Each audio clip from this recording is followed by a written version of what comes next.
السلام علیکم ورحمۃ اللہ وبرکاتہ۔ میں حنیف عمران اور آپ دیکھ رہے ہیں جائزہ یوٹیوب چینل پر اور فیس بک پیج پر۔ آج 3 خبریں ہیں اور بڑی اہم خبریں ہیں جناب۔ سب سے پہلے تو جناب ہمارے خوشی کی نوید سنائی ہے جناب احسن اقبال صاحب نے۔ وہ فرماتے ہیں حکومت مشکل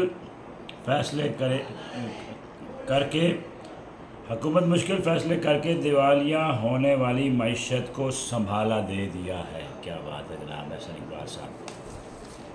دوسری مفتاح اسماعیل صاحب فرماتے ہیں پیپلز پارٹی سندھ ووٹ تو لیتی ہے، کوئی کام عوام الناس کی فلاح و بہبود کا نہیں کرتی۔ اچھا جی، بہت اچھی بات ہے جناب، آپ کو بھی یاد آ گیا۔ تیسری خبر ہے جناب کہ فضائی آلودگی میں لاہور دنیا کا سب سے پہلا بڑا شہر بن گیا ہے۔ بہت خوفناک، اور میں سمجھتا ہوں ہمارے جتنی بھی حکومتیں آئی ہیں انہوں نے اس بات پہ توجہ نہیں دی ماحول کو آلودہ کرنے میں۔ لاہور میں ایک تو منشا بم، دوسرا میاں منشا بم تو چلیں قبضہ گروپ کے حوالے سے مشہور ہے نا، اس نے کون سی فیکٹریاں اور کارخانے لگائے ہیں۔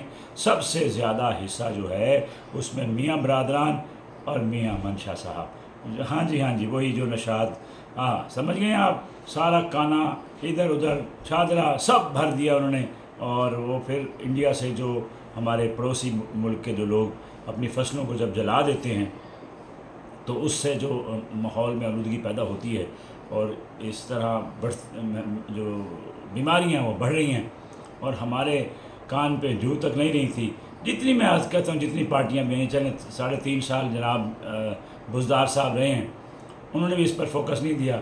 تو میاں شہباز شریف صاحب خادم اعلیٰ صاحب تو جناب انہوں نے 3 دہائیاں گزاری ہیں، 3 حکومتیں لی ہیں، 3 حکومتیں میاں نواز شریف صاحب نے لی ہیں، ایک منظور بھٹو صاحب نے لی ہے۔ اقتدار تو مل جاتا ہے میرے بھائیوں کو، لیکن اس پر عمل درآمد کرانا نہیں، کیونکہ سب بگ گنز ہیں، بڑے بڑے لوگ ہیں، بڑی بڑی دوستیاں ہیں، وہ بھی تو نبھانی ہوتی ہیں نا جی۔ ماحولیات کو کون دیکھتا ہے؟ یہاں پہ عوام کا سانس آ رہا ہے، عوام کا سانس بند ہو رہا ہے، تو اس کو کوئی بات نہیں۔ اب رہی بات ہم سندھ کی بات کریں، سندھ کی پوزیشن یہ ہے کہ جناب بالکل مفتاح اسماعیل صاحب آپ بھی کولیشن پارٹنر رہے ہیں، میاں نواز شریف کے وزیر خزانہ رہے ہیں، اور زرداری صاحب کے ساتھ آپ کی بڑی دوستیاں ہیں، یاریاں ہیں۔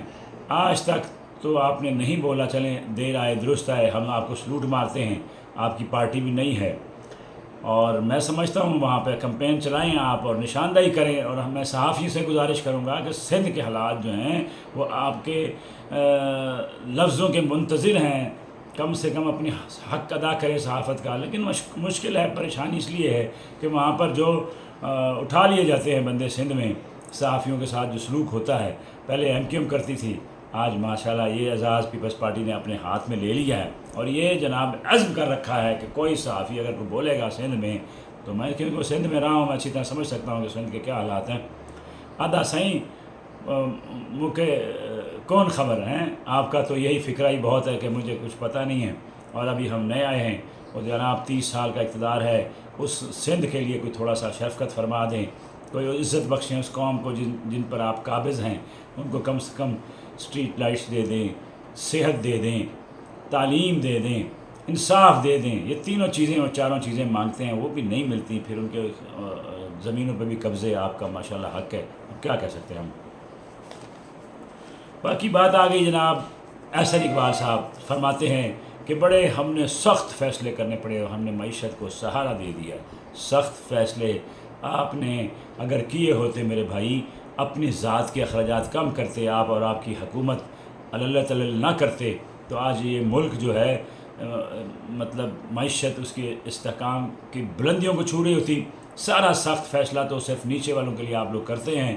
بجلی کے بلوں میں آپ نے اضافہ کیا، ٹماٹر، ادرک، پیاز، جو روزمرہ کی ضروریات زندگی انسان کے لیے ضروری ہیں، اس پر سب مہنگائی کا جو جن ہے وہ بیٹھا ہوا ہے۔ آپ مرضی سے فیصلے کرتے ہیں، آپ کو کون پوچھنے والا ہے؟ آپ نے معیشت کو پتہ نہیں کون سا سہارا دیا ہے۔ 6.5% GDP تھا جب عمران خان حکومت چھوڑ کے گئے ہیں، آپ نے تو آپ کو 0.000 کر دیا جناب احسن اقبال صاحب۔ کیا بات ہے، ہم تو پیسے مانگتے پھر رہے ہیں چائنا سے۔ اب سی پیک کے سلسلے میں جناب ہم آپ اس سے یعنی اپنا ایکٹیو کرنے سے پہلے ہم جناب اس کی قسط بھی ادا کر دیں گے. آپ مزید قسطیں لے رہے ہیں، پیسے لے رہے ہیں، ادھار لیتے جا رہے ہیں، قوم کو مقروض کرتے جا رہے ہیں. جناب مہربانی فرمائیں، ادھر عزت بخشیں اس قوم کو. اللہ پاک نے آپ کو عطا فرمایا ہے، تھوڑے سے فیصلے جو عوام کے مفاد کے ہیں ذرا وہ کر دیں مہربانی کر کے. سب سے پہلے جو آپ نے جائیداد کی خرید و فروخت پر جو ٹیکسز لگائے ہیں، گین ٹیکس لگایا ہے، کمیٹی ٹیکس لگایا ہے، فلانا ٹیکس لگایا ہے، تو اس کو تھوڑا سا نرم کریں تاکہ غریب آدمی 3 مرلہ 2 مرلے 5 مرلے خریدتا ہے وہ ذرا خرید سکے. اس کے لیے بھی آپ نے صرف سخت فیصلے کیے ہیں. آپ نے اس کو فائلر بنانے کے لیے، یعنی وہ 2000 کوئی 3000 اس سے لوٹ رہا ہے، یہ سخت فیصلے ہیں. بے نظیر انکم سپورٹس پروگرام کے تحت جو پیسے ملتے ہیں وہ 12000 ہے، لیکن وہ 8500 ملتا ہے. اگر 9000 ہے تو 8000 ملتا ہے. اس کو بھی ذرا چیک کر لیں جناب. احسن اقبال صاحب ہمارے محترم ہیں آپ، میں کچھ نہیں کہہ سکتا، ہماری کو اوقات ہے آپ کو کچھ کہہ سکیں ہم. خدا کے بندے یہ بتائیں کہ یہ جو سخت فیصلے ہیں، وہ دودھ مہنگا ہو گیا، دہی مہنگی ہو گئی ہے، سبزیاں ہاتھ نہیں لگانے دیتی، غریب کھائے کیا، دالیں وہ مہنگی ہو گئی ہیں.